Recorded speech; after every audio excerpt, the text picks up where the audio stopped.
பேரலை நேயர்களுக்கு வணக்கம். இன்றைய நேர்காணலில் சமூக செயற்பாட்டாளர் மனிதி செல்வி அவர்கள் இருந்திருக்கிறார். அவரோடு பேசலாம். வணக்கம் தோழர். வணக்கம். நீட்டை எதிர்த்து தமிழ்நாடு முழுக்க போராட்ட காலத்தில் மாணவர்கள் குதிச்சிருக்கிறாங்க. மாணவர் இயக்கங்கள் அதை முன்னெடுத்து செல்வதை பார்க்க முடியுது. சென்னையில் பொறுத்த வரைக்கும் பால நிலத்தில், அதாவது சிபிஐயுடைய ஹெட் குவார்ட்டர்ஸில் தொடர்ச்சியாக போராட்டம் நடைபெற்றிருக்குது. அந்த போராட்டத்தை நீங்களும் கலந்துக்குவீங்க. அங்கே போராட்டக்களம் எப்படி இருக்குது? மாணவர்கள் அல்லது இளைஞர்கள் என்ன மாதிரியான கருத்துக்களை வெளிப்படுத்துகிறாங்க? இரவு நேரங்களில் கூட்டங்கள் அதிகமாக செல்கிறார்கள். இங்கேயும் சரி, ஜந்தர் மந்தர்லையும் சரி, இரவு நேரங்கள்லையும் கூட்டங்கள் வந்து ஆதரவு தெரிவிச்சுட்டு போகிறாங்க அப்படிங்கிற விஷயத்த பேச பொருளாக்குறாங்க. எப்படி பார்க்குறீங்க? அதாவது இது ரொம்ப ஒரு பக்கம் நமக்கு இந்த போராட்டம் மகிழ்ச்சியை தர்றதா இருக்குது. போராடக்கூடிய விஷயங்கள் அதாவது நீட் அப்படின்ற தேர்வு முறை நமக்கு வருத்தத்தை அழிச்சா கூட இந்த போராட்டம் ஏன் மகிழ்ச்சி தருது அப்படின்னு பார்த்தீங்கன்னா, பொதுவாக ரொம்ப காலமாகவே நமக்கு இந்த ஜென்சி பிள்ளைங்கள்லாம் எப்படி ஒரு ரீல்ஸ் தாவைக்கா அரசியலைக்கு ஆட்சியில் இருக்கோ அது மாதிரி ரீல்ஸ் பிள்ளைங்களாம் அவங்க இருக்காங்க, இன்ஸ்டா பிள்ளைங்களாம் இருக்காங்க, அவங்களுக்கு ஃபோனை தவிர வேறு எதுவும் தெரியாது அப்படின்ற ஒரு பார்வை சமூகத்தில் இருந்தது. அது அக்கறையோடு தான் அந்த பார்வை இருந்தது. ஐயோ பிள்ளைங்க இப்படி இருக்காங்களேன்னு. ஆனால் அதெல்லாம் தடைச்சு எரிந்த ஒரு போராட்டமாக நீட்டுக்காக இன்றைக்கு பாலன் இல்லத்தில் இருக்கிற தோழர்களாக இருக்கட்டும், அவங்க எல்லாம் மாணவர்கள், கட்சிக்கு அப்பாற்பட்டவங்களாக இருக்காங்க, மதத்துக்கு அப்பாற்பட்டவர்களாக இருக்காங்க. அவங்களுடைய ஒரே நோக்கம் என்பது இந்த நீட் தேர்வு எவ்வளவு அநீதியாக இருக்குது. அது கிட்டத்தட்ட ஒரு இந்தியா முழுமைக்கு பல 10 பிள்ளைங்களை படுகொலை செய்திருக்கு. அவங்க தற்கொலை செய்து கொண்டார்கள்னு சொன்னாலும் தற்கொலை தூண்டப்பட்ட தற்கொலை தான். அதான் நீட்டால் படுகொலை செய்யப்பட்ட பிள்ளைங்க.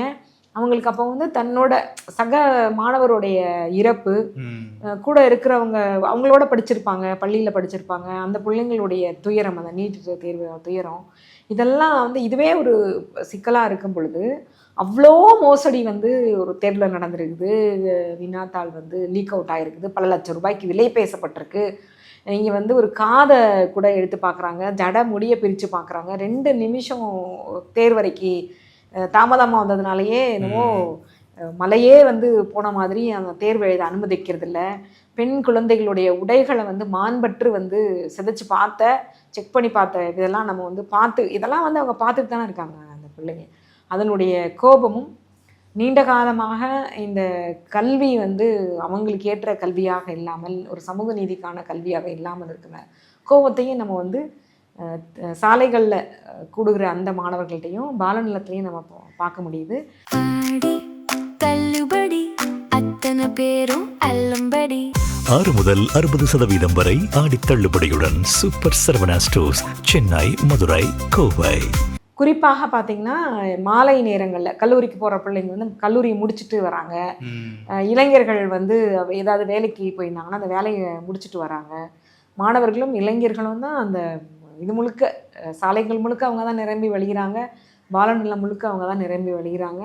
அவங்களுடைய முழக்கமாக நீட் தேர்வு ஒழிக்கப்பட வேண்டும், தர்மேந்திர பிரதான் பதவி விலக வேண்டும், மோடி அரசு ஒரு கேடி அரசு அப்படின்றத அவங்க தெளிவாக அந்த மாணவர்கள் உணர்ந்திருக்கிறாங்க.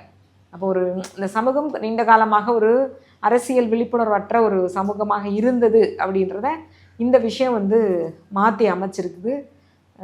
இது மூலமாக மற்ற இந்த போராட்ட களத்துக்கு வந்தவங்களில் ஒரு 10% மாணவர்கள் தான் இன்றைக்கி தமிழ்நாட்டில் இருக்கிற மாணவர்கள். ஒட்டுமொத்த சாலை போராட்டம், கல்லூரி போராட்டம், கல்லூரி வாசல் நின்று நடந்த போராட்டம் எல்லாத்தையும் நினச்சி சொல்கிறேன். 10% மாணவர்கள் தான் போராட்டத்துக்கு வந்திருந்தாலும் எப்பொழுதுமே இந்த குறைந்த சதவீதம் தான் மிகப்பெரிய ஒரு மாற்றத்திற்கான உந்து சக்தியாக இருந்திருக்காங்க. அவங்க தங்களுடைய சக மாணவர்களுக்கும் இந்த அரசியலை கடத்தி செல்லுவாங்க அப்படின்ற ஒரு நம்பிக்கை அளிக்கிறதாக, அதன் அடிப்படையில் எனக்கு இந்த போராட்டம் ரொம்ப மகிழ்ச்சி தரதாகவும் இருக்குது. ஆக்சுவலாக பாலன் நிலத்தில் நடக்கிறது காக்ரோச் ஜனதா பார்ட்டி முன்னெடுக்கிற போராட்டம். இன்னொரு பக்கம் பார்த்தீங்கன்னா எஸ்எஃப்ஐ போன்ற மாணவர் அமைப்புகள் தனியாக போராடிட்டு இருக்காங்க அப்படிங்கிற விஷயத்தை பார்க்குறோம். இன்றைக்கி லயலா காலேஜிலுமே உள்ளிருப்பு போராட்டத்தை ஆரம்பிச்சிருக்காங்க. ஆனால் பால நிலத்தை பொறுத்த வரைக்கும் அங்கே என்ன ஒரு பார்வை முன்னிக்கப்படுதுன்னா, அங்கே வரவங்க கூட எல்லாமே எலைட் பீப்புள்ஸாக இருக்கிறாங்க. எலைட் பீப்புள்ஸ், அதாவது எலைட் இளைஞர்கள் ஒன்று சேர்றதுனால தான் அது பெருசாக பேசப்படுது அப்படிங்கிற பார்வை முன்வைக்கிறாங்க இல்லையா? அது எப்படி பார்க்குறீங்க? அப்படிலாம் இல்லை, அதில் எல்லாருமே கலந்துருக்காங்க. பொதுவாக நம்ம இந்த மேட்டுக்குடி மாணவர்கள் எதுலேயும் கலந்துக்காததை பார்க்கும்போது ஒரு இடத்துல அவங்க கூடும் பொழுது நம்ம பார்வை கூடுதலாக அவங்க பக்கம் இருக்கு. அதில் எல்லா விதமான மாணவர்களும் இருக்காங்க. நேற்றெல்லாம் பார்த்தீங்கன்னா நம்ம சென்னை சட்டக்கல்லூரியில் படிக்கிற மாணவர்கள் நான் போயிருந்தப்போ ஒரு 70க்கு மேற்பட்ட மாணவர்கள் ஒன்று கூடி வந்தாங்க. அவங்கெல்லாம் வந்து கிராமப்புறங்கள்லேருந்து சென்னை சட்டக்கல்லூரிக்கு வந்தவங்க, சென்னை புறநகர்லேருந்து சென்னை சட்டக்கல்லூரிக்கு வந்தவங்க, ஏழை எளிய வீட்டு பிள்ளைகள், நடுத்தர வர்க்க பிள்ளைகள், எல்லா பிள்ளைங்களும் தான் அங்கே இருக்காங்க. ஆனால் பொதுவாக வந்து அனைத்து போராட்டங்களும் வந்து ஈழப் போராட்டம் நம்ம நடந்தபோது பார்த்துருப்போம், பல்வேறு போராட்டங்கள் நடந்த போதும் இந்த மேல்தட்டு மாணவர்கள் வந்து வேடிக்கை பார்ப்பவர்களாக இருந்தாங்க. இன்றைக்கி அவங்களும் வந்து போராட்ட காலத்துக்கு வந்திருக்கிறாங்க. ஏன்னா அவங்களும் வந்து நீட் தேர்வால் பாதிக்கப்பட்டிருக்காங்க அப்படின்ற ஒரு விஷயந்தான். ஏன்னா அது வந்து நம்ம மாதிரி ஒரு ஏழை எளிய மாணவர்களுக்கு, நடுத்தர வர்க்க மாணவர்களுக்கு சில லட்சங்கள் கஷ்டம். ஆனால் அவங்களுக்கு அது பல லட்சங்களை தாண்டி வந்து இன்றைக்கி வந்து வியாபார பொருளாக மருத்துவ கல்வி மாறிடுச்சு. டீம்டு யூனிவர்சிட்டியில் பார்த்தீங்கன்னா ஒரு ஆண்டுக்கு வந்து 80 லட்சம் 90 லட்சம், அப்போ 5 ஆண்டுகளுக்கு படிக்கிறதுக்குள்ள அவங்களுக்கு கோடியில் பணம் தேவைப்படுது. அப்போ நேரடியாக இன்றைக்கு வந்து அந்த மாணவர்களும் பாதிக்கப்படுறாங்க. அந்த பாதிக்கப்படுற இடத்துல இருந்து தான் அந்த போராட்டத்துக்கு வந்திருக்காங்க. மற்றபடி வந்து தொடர்ந்து ஒரு இடத்துல நடைபெறுது அப்படின்றது வந்து ஒரு கவனமாக இருக்கும். எல்லாரும் அங்கே போய் பார்க்கும் பொழுது நேற்று கூட வந்து திரைக்கலைஞர் ஆண்ட்ரியா வந்திருந்தாங்க. சின்ன திரை கலைஞர், பெரிய திரையிலையும் நடிச்சிருக்காங்க. தேவதர்ஷினியா, இந்த காஞ்சனா படத்தில் நடிச்சேன், அவங்க வந்திருந்தாங்க. திரைப்பட இயக்குனர் லீனாமணி மேகலை வந்திருந்தாங்க. அப்போ தொடர்ந்து ஒரு இடத்துல வந்து நடந்துட்டு இருக்கும்போது இந்த செய்தி கேள்விப்பட தொடர் வருகை என்பது வந்து பலதரப்பட்ட, அதாவது மீடியாவால் அறியப்பட்டவர்கள், வெகு மக்களால் அறியப்பட்டவர்கள் அந்த களத்துக்கு வரும் பொழுது அதுக்கு ஒரு புதிய ஒரு கோணம் கிடைக்குது, புதிய பார்வை கிடைக்குது. அதை வந்து இப்போ ஒரு மடைமாற்றுவது என்பது ரொம்ப தவறானது. ஏதோ எலைட் மட்டும் வர்றாங்க அதனால அது வந்து பெரிதாக பேசப்படுது, கவனம் கூடி, அப்படியெல்லாம் இல்லை. அனைத்து தரப்பட்ட மாணவர்களும் இளைஞர்களும், மிக முக்கியமான விஷயம் மாணவர்கள் இளைஞர்கள் தான் அந்தந்த காக்ரோச் ஜனதா பார்ட்டியினுடைய அங்கமாக தன்னை அறிவித்து கொண்டு அங்கே இருக்கிறாங்க. ஏன்னா காக்ரோச் ஜனதா பார்ட்டியை பொறுத்தளவுக்கு அதுக்கு உறுப்பினர் அட்டையோ இல்லை உறுப்பினர் ஆகணும் அப்படின்றதா கிடையாது. மனதால் தன்னை காக்ரோச் ஜனதா பார்ட்டியினுடைய உறுப்பினராக நினச்சிக்கிறாங்க. அந்த நீதிபதிக்கு பதில் சொல்கிறதுக்கு பாருங்க, நாங்கள் வந்து கோடிக்கணக்கான காக்ரோச்சுகள் இருக்கிறோம், உன்னை நாங்கள் கேள்வி கேட்போம், உன்னை கேள்வி கேட்காம விட மாட்டோம் அப்படின்னு மோடியினால் நியமிக்கப்பட்ட நீதிபதிக்குமான குரலாக அந்த மாணவனுடைய குரல் அங்கே இருக்குது. அனுமதி விஷயத்தை பொறுத்த வரைக்கும் எஸ்எஃப்ஐ சார்பாக பதிவு போட்டிருக்காங்க. நள்ளிரவு 12 மணிக்கு தான் எங்களுக்கு அனுமதி கிடைச்சதுன்னு சொல்லி. அதுக்கு முன்னாடி போராட்டம் பண்ணும்போது பார்த்தீங்கன்னா போலீஸார்கள் அடித்து உடச்சி இழுத்துட்டு போகிறதெல்லாம் நம்ம பார்த்தோம். அவங்களுக்கு அனுமதி கிடைச்சிருக்கு. ராஜநாதம் ஸ்டேடியத்தில் வந்து தொடர் போராட்டத்தில் பண்ண போகிறோன்னு சொல்லி அறிவிச்சிருக்காங்க. இப்போது இந்த பால நிலத்தில் வந்து கம்யூனிஸ்ட் கட்சி அனுமதி கொடுத்த விஷயம் அதுதான் கொஞ்சம் பேச பொருளாக மாறி இருக்கு அப்படிங்கிற விஷயத்தை பார்க்குறோம். ஒரு கட்சி அலுவலகத்தை நீங்கள் வந்து போராடிக்கோங்க அப்படின்னு அனுமதிக்கிற விஷயத்த எப்படி பார்க்குறீங்க? அந்த கட்சியோட நிலைப்பாடு என்னவாக இருக்குது? அதாவது மாணவர்கள் தெருவில் இறங்கி போராடும் பொழுது அவங்க வந்து அவங்கள வந்து முறைப்படுத்தியிருக்கணும். அரசு வந்து ராஜ்மோகன் என்ன சொல்கிறான்னா, ரோட்டில் இறங்கி போராடக்கூடாது, அறத்தோடு போராடணும் அப்படின்னா, இப்போ நம்ம கேள்வி கேட்டோம். அப்போ டெல்லியில் ஜந்தர் மந்தர் மாதிரி நாமளாக வந்து ஜல்லிக்கட்டில் வந்து மெரினாவை ஒரு போராட்ட களமாக சென்னையில் மாற்றினோம். பல இடங்களில் மதுரையில் பார்த்திங்கன்னா தமுக்க மைதானம் அதை வந்து ஒரு போராட்ட களமாக மாற்றினாங்க. அப்படி ஒரு நிரந்தரமாக எங்களுக்கு ஏன்னா உலகமெங்கும் அப்படி இருக்குது. நீங்கள் வந்து அமெரிக்காவில் பார்த்திங்கன்னா வெள்ளை மாளிகைக்கு எதிராக அங்கே இருக்கக்கூடிய அந்த பூங்காவில் பல ஆண்டுகளாக டென்ட்டு அமைத்து போராடிக்கிட்டு இருக்க அந்த அதிபருக்கு எதிராக காலந்தோறும் போராடிட்டு இருக்க மக்களை நம்ம பார்க்க முடியும். ஆனால் தமிழ்நாட்டில் அது மாதிரியான இல்லை. ரொம்ப ஒரு அரிதான தாவேக்காவோட விஷயமா மெரினாவுக்கு பூட்டே போட்டாங்க. போட்டு மெரினாக்குள்ளே சாதாரண மக்கள் கூட வந்து உள்ளே போக முடியல, எங்கே போராட போயிடுவாங்களோ அப்படின்னு சொல்லிட்டு. அந்த அளவுக்கு தாவேக்கா அரசு பயந்து போய் தான் இருந்தது. அப்போது இங்கே சென்னையில் மட்டும் இல்லை, சென்னைக்கு அடுத்து வந்து இப்போ பார்த்திங்கன்னா அனைத்து இந்திய கம்யூனிஸ்ட் கட்சியினுடைய அலுவலகமும் மக்கள் வந்து போராடுவதற்கு மாணவர்கள் இளைஞர்கள் தங்கள் இடத்தை வந்து அவங்க நீங்கள் பயன்படுத்திக்கோங்க. ஏன்னா பொது இடத்துல போராடினா அதாவது கைது பண்ணுறது மட்டும் இல்லை, அவங்க மேலே வந்து இந்த காவல்துறை நடத்தின தடியடி அவங்களை மாணவர்களை ரொம்ப எப்படி வந்து ஜந்தர் மந்தரில் வந்து அவ்வளவு மோசமாக ஒரு மோடி அரசு நடந்துக்கிட்டதோ. ஏன்னா டெல்லி போலீஸ் வந்து நேரடியாக ஒன்றியத்தினுடைய கட்டுப்பாடில் இருக்கும். அங்கே இருக்கக்கூடிய டெல்லி மாநில அரசோட கட்டுப்பாடு கிடையாது, அங்கே இருக்க காவல்துறையோட அந்த அளவுக்கு தான் தாவேக்கா அரசும் மிக மோசமாக மாணவர்கள் மேலே நடந்து கொண்டது. நாங்களும் 33% இடஒதுக்கீட்டுக்காக நாடாளுமன்றத்தில் உடனடியாக நிபந்தனையற்ற நிறைவேற்றணும்னு பெண்கள் அமைப்புலாம் போனோம்.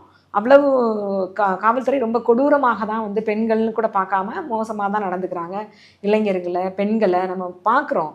திருவெற்றியூரில் பார்த்தீங்கன்னா போராடிட்டு இருக்க அந்த மாணவர்கள் ரொம்ப அது மட்டும் இல்லை, ரொம்ப மோசமான வார்த்தைகளை வந்து அந்த ஏன்னா எளிய பிள்ளைங்க இல்லையா, அவங்களெல்லாம் கழுத்தை பிடிக்கிறது, பெண் பிள்ளைகளை வந்து ரொம்ப தரக்குறைவான நடத்தை இருக்குல்ல, அந்த உடல் மொழி, ஒரு காவல் உடல் மொழி, கேட்டுக்குள்ள இவங்களுக்கு என்ன அனுமதி, ஒரு காவல் அவங்களுடைய இடம், கல்லூரி மாணவர்களிடம் உள்ளிருப்பு போராட்டம் நடத்த போகிறாங்க. அது கல்லூரி நிர்வாகமும் கல்லூரி மாணவர்களும் பேசிப்பாங்க. உங்களுக்கு தேவைப்பட்டு உங்களை கூப்பிட்டாங்க அப்படின்னா மட்டும்தான் நீங்கள் வந்து உள்ளே போகணும். ஆனால் போகிறது உன்னை ரிமாண்ட் பண்ணுறவேன்னு வந்து மிரட்டல் விடுக்கிறது, இப்படியான ஒரு மோசமான சூழல் இருக்கும்போது இப்படியான பொது வெளிகள் வந்து திறந்திருக்கிறது அப்படின்றது ரொம்ப நல்ல விஷயம், வரவேற்க தகுந்த விஷயம். உண்மையிலேயே நம்ம வந்து இந்திய கம்யூனிஸ்ட் கட்சியை, அதனுடைய தமிழ்நாடு மாநில செயலாளர், மற்ற மாநில குழு உறுப்பினர்களுக்கெல்லாம் நம்ம நன்றி தான் சொல்லணும். ரைட். எஸ்எஃப்ஐயோட போராட்டத்துக்கு வந்து நீண்ட காலமாக அனுமதி மறுத்து இப்போ அனுமதி கிடைச்சிருக்கு அப்படிங்கிற விஷயத்தை பார்க்குறோம். இன்னும் இப்போ போலீஸுடைய அராஜகத்தை பற்றி குறிப்பிட்டிருந்தீங்க. மதுரை காமராஜர் யூனிவர்சிட்டியில் பார்த்தீங்கன்னா கிளாஸ்குள்ளேயே புகுந்து நீங்கள் போராட்டம் பண்ணியிருக்கூடாதுன்னு சொல்லி அங்கே டீடைன் பண்ணிட்டு போகிறாங்க. இன்னொரு பக்கம் பார்க்கும்போது இந்த மாதிரியான போலீஸார்களுடைய தொடர் தாக்குதல்கள், இந்த தொடர் தடுப்பு, இப்போ லயோலா காலேஜில் பார்த்தீங்கன்னா ஐடி கார்டை செக் பண்ணிட்டு தான் எல்லாத்தையும் உள்ளே விடுறாங்க. இப்போ இந்த போலீஸை வச்சு நடக்கக்கூடிய இந்த செயல்பாடுகள் எப்படி புரிஞ்சுக்கிறது? நாம அரசு என்ன நினைக்குது? இல்லை, அதாவது குறிப்பாக வந்து போலீஸ் ஆட்சி என்பது வந்து இந்த நீதிபதிகளுக்கே இல்லாத ஒரு அதிகாரம். அவங்களுக்காவது வந்து நீதிபதிக்காவது ஒரு விசாரணை, அதாவது ஒரு சாட்சி வேணும், வாத பிரதிவாதங்கள்லாம் நடக்கணும். ஆனால் இவங்களுக்கு வந்து ஒரு கட்டுக்கடங்காத ஒரு அதிகாரமாக அவங்களுக்கு கையில் லத்தி இருக்குது இல்லை பார்த்தீங்களா, லத்தியும் துப்பாக்கியும் இருக்கிறதுனாலேயே இவங்க வந்து வானளாவிய அதிகாரம் தங்களுக்கு இருக்க தான் நினச்சிக்கிறாங்க. தீர்ப்பு வழங்கிக்கிட்டே இருக்காங்க, லத்தி மூலமாக வந்து தண்டனை கொடுக்குறாங்க. தொடர்ந்து நம்ம பார்த்துக்கிட்டே இருக்கோம், லாக்அப் டெத்து பார்க்குறோம், ஜெயிலில் வந்து சிறைச்சாலையில் நடக்கிற மரணங்கள், இவர்களால் ஏற்படுத்தப்படுற படுகொலைகள், அதை மீண்டும் மரணங்கள், டெத்துன்னு நம்ம சாதாரண வார்த்தைகளாக பண்ண முடியாது. இப்போ இந்த அதிகார மனோபாவம் வந்து ஆண்டாண்டு காலமாக இவங்களுக்குள்ள புறையோடி போய் கிடக்குது. அதனுடைய வெளிப்பாடுகள் தான் இது. இவங்களுக்கு எப்படி வந்து ஒரு கல்லூரி மாணவனை என்ன அதிகாரம் இருக்குது இவங்களுக்கு? அவனுடைய ஐடி கார்டை கூப்பிட்டு செக் பண்ணுவதற்கு எந்த அதிகாரமும் வந்து இவங்களுக்கு கிடையவே கிடையாது. ஆனால் அதை செய்கிறாங்க. காவல்துறைக்கு பொறுப்பாக இருக்கக்கூடிய முதலமைச்சர் விஜய் அவர்களுக்கு இது பற்றின எந்த அரசியலும் தெரியாது. இவர்களுக்குரிய அதிகார விஷயம் என்ன, காவல்துறையோட கடமை என்ன, காவல்துறையோட உரிமை என்ன, முதலமைச்சராக தன்னோட பொறுப்பு என்ன அப்படின்னு ஒரு பொறுப்பே இல்லாத, பொறுப்பு என்னவென்றே உணர்ந்து கொள்ளாத, அரசியல் உள்ளீடற்ற, எந்த விதமான அரசு அதிகாரத்தை பற்றி எந்த அறிவுமற்ற ஒருத்தர் வந்து முதலமைச்சராக இன்னைக்கு இருக்கிறது என்பது தான் தமிழ்நாட்டுடைய மிகப்பெரிய கெடுமையான வாய்ப்பாக நான் வந்து நினைக்கிறேன். ரைட். அந்த அதிகார மனோபாவம் வந்து அரசு ரீதியாக நம்ம இருக்கிறோம், அரசு கீழே இருக்கிறோம், நாம் இப்படி செயல்பட்டால் அரசு செயல்படும் அப்படிங்கிற கான்சியஸ்னஸ் இல்லாமல் பண்ணுறாங்களா, இல்லை நம்ம போலீஸு நம்ம என்ன வேணாலும் பண்ணலாம் அப்படிங்கிற ஒரு தன்னெழுச்சியான ஒரு தனக்கே ஒரு சோமோட்டாவே எடுத்துட்டு அவங்க செயல்படுறாங்கன்னு பார்க்கலாம்? இல்லை, அவங்களுக்கு வந்து இப்போ எவ்வளவோ பார்த்துருக்கோம், இதை பார்க்க மாட்டோமான்னு தான். ஏன்னா எத்தனையோ கொடூரங்களை காவல்துறை வந்து நடத்திக்கிட்டே இருக்குது. அரிதினும் அரிதாக மட்டும்தான் சாத்தான்குளம் படுகொலை போய் அரிதினும் அரிதான மட்டும்தான் அவங்களுக்கு வந்து தண்டனைகள் கிடைக்குது. அது மட்டும் இல்லை, நமக்கு அதுக்கப்புறம் அந்த தண்டனைகள் வந்து எவ்வளோ குறைப்பு நடந்திருக்கு, எவ்வளோ பேர் வந்து ரொம்ப எளிதாக வந்து பரோலில் நீண்ட கால பரோலில் வீட்டில் இருக்கிறாங்க. சிறைக்குள்ளேயே அவங்களுக்கு வந்து எவ்வளோ சுந்தரமான ஏன்னா அவங்க தானே சிறையில் இருக்கிறதும் காவல்துறை தான், சிறையை பார்த்துக்கிறதும் காவல்துறை தான், எல்லாமே வந்து காவல்துறையாக இருக்கிறதுனால என்ன மாதிரியான விஷயங்கள்லாம் அவங்க நடக்குதுன்னு தெரியல. அதனால் அது குறித்து அவங்களுக்கு வந்து எந்த கவலையுமே அவங்க படுறதில்ல. அதிகாரம் தான் அவங்களுக்கு கையில் வந்து இருக்குது.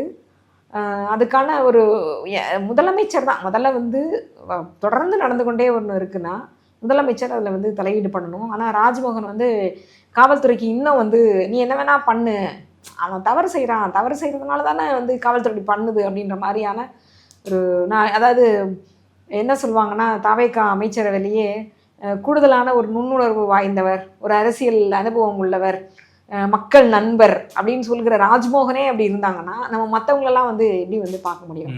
அதனால் இந்த ஆட்சி என்பது காவல்துறைக்கு இன்னும் வந்து ஒரு கொண்டாட்டமான ஆட்சியாக தங்களுடைய அதிகார மனோபாவத்தை எல்லை கடந்து செலுத்துகிற ஒரு வழியாக தான் அவங்க வந்து பார்க்குறாங்க. இப்போது விஜயுடைய பாயிண்ட் ஆஃப் வியூ யோசிச்சு பார்த்தாலே இப்போ காவலர்கள் இப்படி அடாவடியாக செயல்படுவது அப்படிங்கிறது தாவேகா ஆட்சிக்கு மேலே வந்து ஒரு கோபமாக தான் மாறுது, விஜய்க்கு மேலே ஒரு கோபமாக மாறுது. அதையே ஒரு கன்சர்னாக எடுத்துக்க மாட்டேங்கிறாரு. நம்ம மேலே தானே கெட்ட பேர் வருது, நாம் இதில் சரியான ஆக்ஷன் எடுக்கணும், ஒரு பார்வை வந்து பதிவு பண்ணணும், ஏன் அவர் விரும்ப மாட்டாரு? அதை அவர் புரிந்து கொள்கிறாரா? அதை புரிந்து கொள்கிற அளவுக்கு அவருக்கான அந்த செய்திகள்லாம் கொண்டு போய் சேர்க்கப்படுறது தான் என்னெல்லாம் நமக்கு வந்து தெரியல. ஏன்னா ஒரு இயக்குனர் சொல்கிறபடி நடித்த ஒரு நடிகர். அவர் நடிப்பு சரியாக இருந்ததா நல்லா இருந்ததா அதுக்குள்ளே நம்ம போக வேணாம். ஒரு இயக்குனருடைய சொல்படி நடந்த ஒரு நடிகர். பெரிதான ஒரு வாசிப்போய்னா அவர் இதுக்கு முன்னாடி, அதாவது முதலமைச்சர் ஆகிறதுக்கு முன்னாடி, தாவேகா கட்சின்னு ஆகிறதுக்கு முன்னாடி, இல்லை மக்கள் மன்றமாக விஜய் நற்பணி மன்றம் இருந்தபோதும் சரி, அவருடைய அறிவார்ந்த ஒரு உரை அவர் நம்ம எங்கேயுமே பேசியோ எழுதியோ அப்படி நம்ம கேட்டதே இல்லை. அப்போ இப்போவும் அவர் அந்த மாதிரி தான் இருக்கிறாருன்னு தான் நான் உணர்றேன். அப்போது இப்படி காவல்துறை மோசமாக நடந்து கொள்கிறது, இது நம்ம அரசுக்கு கெட்ட பேர். இது ஒரு இது சரியான விஷயம் கிடையாது. இது நீதிக்கு புறம்பான விஷயம். நம்மளுடைய ஆட்சிக்கே இது அவப்பெயரை ஏற்படுத்தி தரும் அப்படின்ற விஷயங்கள்லாம் அவரால் உணர்ந்து கொள்ள முடியுதா, இல்லை அவருக்கு அந்த செய்திகள் முறையாக போய் சேருகின்றதா என்பதே நமக்கு தெரியல. இப்போ வேறு முதலமைச்சராக தான் நம்ம நேரடியாக அவங்க அதை புரிஞ்சு ஏன் அப்படி இருக்கிறீங்க அப்படின்னு கேட்கலாம். இவரோட நம்ம கேட்க வேண்டியது என்னன்னா, உனக்கு புரியலையா, இல்லை உனக்கு சொல்லலையா, எதையாவது ஒன்று பதில் பேசி எதையாவது ஒன்று பேசணும்ல. எதுவுமே பேசாத, அதான் அப்படி மோடியின் அடிச்சுவடியில் வந்த ஒரு முதலமைச்சராக தான் அவர் இருக்கிறாரு. அவராவது ஏதாவது ஒரு அறிக்கையாவது அவர் பேர்லையாவது வந்துடுது. ஆனால் இவர் பேரில் எந்த அறிக்கை கூட பெரும்பாலும் வர்றதில்லை. அமைச்சர்கள் பேரில் தான் ஏதாவது, அதுவும் கூட பல முறை நம்ம அந்த செக்ரட்டரியேட் கதவை பலமுறை தட்டினதுக்கு அப்புறம் தான் ஏதாவது ஒன்று அறிக்கைன்ற ஒரு பேரில் ஏதாவது ஒன்று வருதே ஒழிய முதலமைச்சராக அவர் நடந்துக்கவே இல்லை இது வரைக்கும். பொலிட்டிக்கலாக பார்க்கும்போது நீங்கள் கொள்கை எதிரின்னு சொல்லிக்கிறீங்க. அங்கே பாஜகவினர் போராட்டத்தை ஒடுக்க வர நடைமுறையில் ஈடுபடுறாங்க. அதை எதிர்த்து கூட நீங்கள் ஏன் குரல் கொடுக்க மாட்டீங்க அப்படிங்கிற கேள்வி இருக்குது. இன்னொரு பக்கம் பார்த்தீங்கன்னா போலீஸாரை வச்சு ஒடுக்குமுறையை செலுத்துகிறாங்க. அது பாஜகவுக்கு பாசிட்டிவ் சைனாகவும் அமையுது. இந்த நடவடிக்கை ஏன் விஜய் அரசு செய்துன்னு பார்க்குறீங்க? இல்லை, அவங்களுக்கு நீட் தேர்வு அப்படின்றது ரத்து செய்யப்படணுன்ற எண்ணம் அவங்களுக்கு கிடையாது. ஓகே, தாவேகா அரசுக்கு கிடையாது. அது முதலமைச்சருக்கு அது தெரியுமா தெரியல, நம்ம விட்டுருவோம். தாவேகா அரசுக்கு கிடையாது, இல்லை தாவேகா அரசை கொண்டு வந்த முதலாளிகளுக்கு தெரியாது. ஆனா கட்சியோட நிலைப்பாடு அப்படிங்கிறது நீட் தேர்வு ரத்து செய்வது. அவ்வளவுதான். அது ஒரு அது முன்னாடியே தானே அனிதாவை தன்னுடைய என் தங்கை மரணத்தை போல எனக்கு இது வழி தர்ற மரணமாக அனிதாவின் மரணம் இருக்குன்னு சொன்னவர் தான் விஜய். அப்படிதான் அந்த மாணவர்கள் நம்பினாங்க. அப்போது அவங்களுக்கு என்ன சொல்லப்பட்டது, அவர் திமுக ஆட்சியில் இருக்கும்போது என்ன சொல்லப்பட்டதுன்னா, நீட் தேர்வை திமுக ரத்து செய்யலை, திமுக நீக்கல அப்படின்னு நீங்கள் வாக்குறுதி கொடுத்தீங்க, அதை நிறைவேற்றலை அப்படின்னு விஜய் அடிக்கடி சொல்லிகிட்டே இருந்தாப்புல. ஆனால் இப்போ அவங்க ஆட்சி வந்ததுக்கப்புறம் கேட்டோம்னா, இல்லை அது எங்கள் கையில் இல்லை, அது நாடாளுமன்றத்தில் கையில் இருக்குது. அப்போ இது வரைக்கும் திமுக கையில் இருந்தது, இப்போ திடீர்னு நாடாளுமன்றத்து கையில் போயிடுச்சா அப்படின்ற கேள்வியை நம்ம கேட்க வேண்டியது இருக்குது இல்லைங்களா? அப்போ அவங்கள பொறுத்தளவுக்கும் மக்களை கவர்வதற்கான எப்படி ஒரு கவர்ச்சிகரமான ஒரு திரை பிம்பத்தை முதலமைச்சராக தாவேகா கட்சி நிறுத்தியதோ, அதே மாதிரி கவர்ச்சிகரமான நிறைய மக்களை ஈர்ப்பதற்கான கொள்கைகளாகவும் திட்டங்களாகவும் நாங்கள் இதை அதை செய்வோம், இதை செய்வோம், 2500 ரூபா இன்னும் என்னாச்சு அப்படின்ற விஷயமே நமக்கு தெரியல. அவர்கள் சொல்கிற அந்த சிங்கப்பெண் படை அது என்ன நிலைமையில் இருக்குன்னு தெரியல. அப்போ அவங்க கொடுத்த வாக்குறுதிகள் எல்லாமே என்னவாக இருக்கிறது, பெயர் மாற்றங்களை தவிர எந்த மாற்றங்களும் நடக்கலை, அது மேம்படவும் இல்லை. பெயர் மாற்றம் அப்படின்றதோட நிற்குது எல்லா திட்டங்களும். நீட்டை பொறுத்தளவுக்கும் இப்போ பதில் சொல்லிட்டாரு ஆதவர்ஜுனா. நம்மளுடைய தோழர் அறிவு அவர்களுடைய போராட்டத்தை நடத்தினப்போ அவர் என்ன சொல்லியிருக்கிறாருன்னா, இல்லை அது நம்ம கையில் இல்லைன்னு அமைச்சர் சொல்லிட்டாரு அப்படின்னா, அப்போ இந்த அமைச்சருக்கு திமுக ஆட்சியில் இருக்கும்போது இந்த அறிவு ஏன் இல்லாமல் போச்சு? இப்போ மட்டும் எந்த போதி மரத்தடியில் இருந்து இந்த ஞானத்தை அவர் பெற்றார் அப்படின்றது நமக்கு தெரியணும்ல. இப்போ நம்மளால முடியாது அப்படின்னு சொல்லி அவங்க கன்க்ளூஷன் வந்திருந்தாலுமே, இப்போ மாணவர்கள் ஒரு கருத்து தெரிவித்து போராட்டம் பண்ணுறாங்க. கவர்ச்சி மக்கள்கிட்ட ஈர்ப்பு ஏற்படணும் அப்படின்னு ஒரு பார்வையில் பார்த்தாலுமே, பெரும்பான்மை மக்களுடைய மாணவர்களுடைய கருத்தை வெளிப்படுத்திட்டா நமக்கு ஒரு ஈர்ப்பு வரும் இல்லை? அந்த அளவுக்கு கூட ஏன் தாவேகா செயல்படலன்ற ஒரு கேள்வி. அவங்களுக்கு அந்த அளவுக்கு கூட அது பாஜகவுடைய ஒரு வாயாக தான் அவங்க இருக்கிறாங்க, அவங்களுடைய ஊதுகுழலாக தான் அவங்க இருக்கிறாங்க. பயம் இருக்குது. பாஜகவை ஆதரிக்கிற அதே முதலாளிகள் தான் தாவேகாவும் ஆதரிக்கிறாங்க. நீட் என்பது இன்றைக்கு ஒரு வியாபாரம், ஒரு கல்வி திட்டம் கிடையாது, அது ஒரு வெறுமன நுழைவுத் தேர்வு கிடையாது. பல கோடிக்கணக்கான பணம் புரள்கின்ற ஒரு வியாபாரம். இந்த வியாபாரத்தை கைவிடுவதற்கு தாவேகா அரசும் பெரும்பான்மையான நியூஸ் பேப்பருடைய முதல் பக்க விளம்பரத்தை அவங்க தான் ஆக்கிரமிக்கிறாங்க, அவங்க தான் நியூஸ் பேப்பருக்கே சம்பளம் கொடுத்துட்ருக்காங்க. ஆமாம். இன்னும் சொல்ல போனீங்கன்னா, ஒரு பத்திரிகையை பொறுத்தளவுக்கும் முதல் பக்கத்தில் கால் பக்கத்துக்கு குறைஞ்சு தான் விளம்பரமே வரணும் அப்படின்றதான் பத்திரிகை அறம். இன்றைக்கி அதெல்லாம் போயிடுச்சு. முதல் முழு பக்கம் நம்ம சொல்கிற முதல் பக்கமே வந்து இன்றைக்கு அவங்களால, ஏன்னா கோடி கோடியான பணம் பொருள்கிறதுனால அதற்கு தாவேக அரசுக்கும் வந்து கமிஷன் வாங்காத அரசுன்னு வெளியில் சொல்லிக்கிட்டாலும் அதற்கான கமிஷன் அவங்களுக்கு வந்து தான் சேரும். மோடிக்கும் அது வந்து தான் சேரும். அவங்களுடைய கட்சியில் இருக்கிறவர்களே அதை நேரடியாக நடத்துகிற ஒரு வியாபாரியாகவும் கூட இருக்கிறதுக்கான எல்லா வாய்ப்புகளும் இருக்குது. அதனால் நீட் தேர்வை ரத்து செய்ய வேண்டும் என்பதோ, மாணவர்களுக்கு ஒரு சமூக நீதிக்கான ஒரு கல்வி கிடைக்கணுன்றதோ, சமூக நீதி கிடைக்கணும் அப்படின்றதோ தவேக அரசினுடைய வெறும் ஏட்டு சுரைக்காய் கறிக்கு உதவாதுன்ற போதே அவங்க வந்து எழுதி வச்சுருக்காங்க. அவ்வளோதான். அவங்க நோக்கமோ கொள்கையோ அது கிடையவே கிடையாது. இறுதியாக இப்போது இந்த தமிழ்நாட்டில் நடக்கக்கூடிய போராட்டத்தை பற்றி பலர் கருத்துக்களை வெளிப்படுத்துகிறாங்க. ஒரு பக்கம் பார்க்கும்போது நேற்று தேவதர்சி வந்திருந்தாங்கன்னு சொன்னீங்க இல்லையா, அவங்க ஏற்கனவே வந்து வேலம்மாள் நீட் கோச்சிங் சென்டரை வந்து ஆதரித்து விளம்பரத்தில் நடிச்சிருக்காங்க. அவங்க போய் இப்படி பேசலாமா அப்படிங்கிற கேள்வி எழுப்புறாங்க. இன்னொரு பக்கம் திரைக்கலைஞர்கள் போராட்டம் பண்ணாங்க.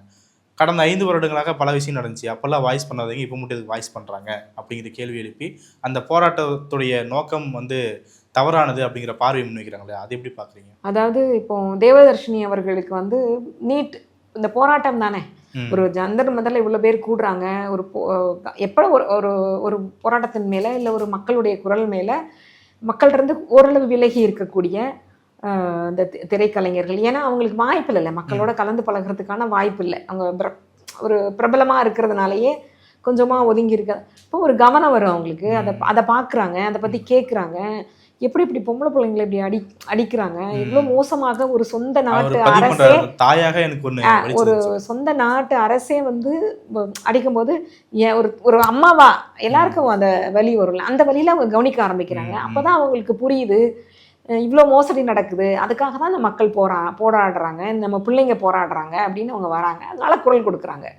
இப்போ அதை புரிஞ்சுக்கிட்டு குரல் கொடுக்க வரும்போது அதை நம்ம ஆதரிக்க தானே செய்யணும். அந்த அடிப்படையில் தான் நம்ம வந்து இவங்களுடைய வருகை அது எந்த அதாவது திமுக அரசில் நீட்டு எதிர்ப்புக்கான போராட்டங்கள் இதே மாதிரி வந்து ஜந்தர் மந்தரில் நடந்திருந்தால் அப்பவும் இந்த திரைக்கலை அதாவது வேற வந்திருக்கலாம். ஆனால் கட்டாயமாக எல்லோரும் மனிதர்கள் தான், எல்லோருக்கும் வந்து மனசாட்சி இருக்குது, எல்லோருக்கும் வலிக்கும்.